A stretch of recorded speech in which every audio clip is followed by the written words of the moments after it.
નમસ્કાર મિત્રો, સ્વાગત છે તમારું અમારી યુટ્યુબ ચેનલ ઓનલાઈન ઇન્ફો ગુજરાતીમાં।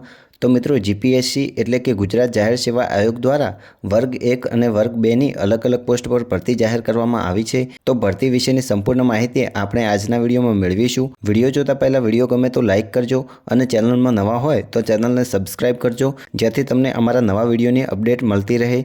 તો ચાલો વિડીયો જોઈએ। ગુજરાત જાહેર સેવા આયોગ એ ગુજરાત વહીવટી સેવા વર્ગ 1, ગુજરાત સિવિલ સેવાઓ વર્ગ 1 અને 2 અને ગુજરાત મ્યુનિસિપલ ચીફ ઓફિસર સેવા વર્ગ 2 હેઠળ વિવિધ જગ્યાઓ માટે ભરતી ઝુંબેશની જાહેરાત કરવામાં આવી છે। રસ ધરાવતા ઉમેદવારોએ 7 માર્ચ 2025થી 23 માર્ચ 2025 સુધી ઓનલાઈન અરજી કરી શકે છે। ગુજરાત પબ્લિક સર્વિસ કમિશન દ્વારા આ ભરતીની જાહેરાત કરવામાં આવી છે। Gujarat administrative service class 1, Gujarat civil service class 1 and 2 and Gujarat municipal chief officer service class 2ની પોસ્ટ પર ભરતી બહાર પાડવામાં આવી છે। જનરલ એડમિનિસ્ટ્રેટિવ ડિપાર્ટમેન્ટની આ ભરતી છે। પ્રોબેશનનો સમય 2 વર્ષ સુધીનો રહેશે।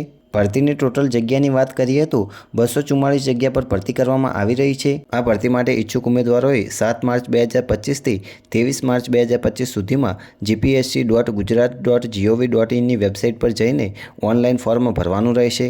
વેકેન્સી ડિટેલની વાત કરીએ તો વર્ગ 1ની પોસ્ટ પર કેટલી જગ્યાઓ છે તો કે જુનિયર સ્કેલ ગુજરાત વહીવટી સેવાની પોસ્ટ પર 5 જગ્યાઓ છે। બિન હથિયારી નાયબ પોલીસ અધિક્ષકની 10 જગ્યાઓ છે। જિલ્લા રજિસ્ટ્રારની 7 જગ્યાઓ છે। વિકસતી જાતિ નાયબ નિયામકની 1 જગ્યા છે। આદિજાતિ મદદનીશ કમિશનરની 4 જગ્યાઓ છે। સહાયક રાજ્યવેરા કમિશનરની 12 જગ્યાઓ છે। એમ વર્ગ 1માં કુલ 39 જગ્યાઓ છે। વર્ગ 2 માટેની જગ્યા પર વાત કરીએ તો સચિવાલય સેક્શન અધિકારી માટે 26 જગ્યાઓ છે। મામલતદાર માટે 40 જગ્યાઓ છે। રાજ્યવેરા અધિકારીની 35 જગ્યાઓ છે। મદદનીશ નિયામકની 12 જગ્યાઓ છે। તાલુકા વિકાસ અધિકારીની 30 જગ્યાઓ છે। નોંધણી નિરીક્ષકની પોસ્ટ પર 13 જગ્યાઓ છે। સહાયક માહિતી નિયામકની પોસ્ટ પર 12 જગ્યાઓ છે।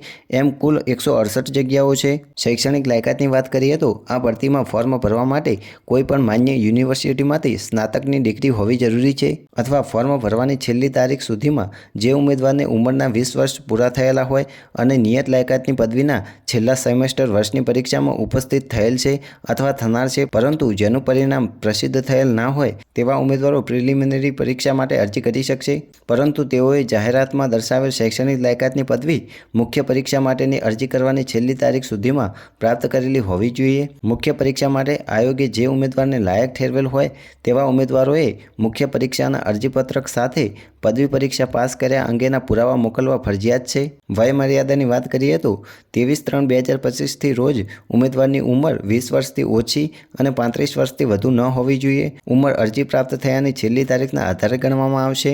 SC, ST, OBC, EWS કેટેગરીના અનામત શ્રેણીઓના ઉમેદવારોએ માન્ય પ્રમાણપત્રો રજૂ કરવા આવશ્યક છે। અરજી ફીની વાત કરીએ તો જનરલ અને OBC કેટેગરીના ઉમેદવારોએ 100 રૂપિયા ફી ભરવાની રહેશે। SC, ST અને મહિલા ઉમેદવારો માટે કોઈપણ પ્રકારની ફી નથી। સેલરી છે તે જીપીએસસીના ધારાધોરણ મુજબ આપવામાં આવશે। પરીક્ષાની રૂપરેખાની વાત કરીએ તો સ્પર્ધાત્મક પરીક્ષા ક્રમાનુસાર 2 તબક્કામાં યોજવામાં આવશે। પ્રિલિમિનરી પરીક્ષા એ મુખ્ય પરીક્ષા માટેના ઉમેદવારો પસંદ કરવા અને મુખ્ય પરીક્ષા નિશ્ચિત જગ્યાઓ માટે આખરી પસંદગી માટે ઉમેદવારો પસંદ કરવામાં આવશે।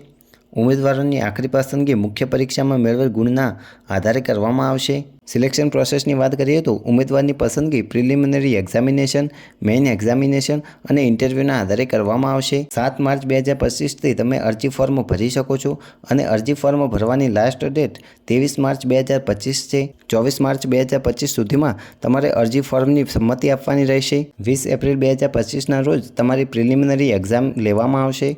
તમારી મેઇન એક્ઝામ છે તે સપ્ટેમ્બર મહિનાની 20, 21, 27, 28 તારીખના લેવામાં આવશે। તમારે આ ભરતીમાં અરજી ફોર્મ ભરવા માટે gpsc.ojs.gujarat.gov.in ની વેબસાઇટ પર જવાનું રહેશે। તમારે પોતાની વિગતો સાથે ત્યાં નોંધણી કરવાની રહેશે। જરૂરી વિગતો સાથે તમારે તમારું અરજી ફોર્મ ભરવાનું રહેશે। ત્યાર પછી ફોટો, સહી વગેરે અપલોડ કરવાનું રહેશે। ત્યાર પછી તમારે અરજી ફી ભરી લેવાની રહેશે। જો તમારી કેટેગરી પ્રમાણે તમારે અરજી ફી ભરવાની થતી હોય તો તમારે તે પછી ભરી લેવાની છે। ત્યાર પછી તમારે એપ્લિકેશન ફોર્મ છે તે સબમિટ કરી લેવાનું છે અને તેની પ્રિન્ટઆઉટ લઈ લેવાની છે। જો મિત્રો તમારે આ ભરતી વિશેની વધારે માહિતી જોઈતી હોય તો તમારે જીપીએસસીની વેબસાઇટ પર જઈને મેળવી લેવાની રહેશે।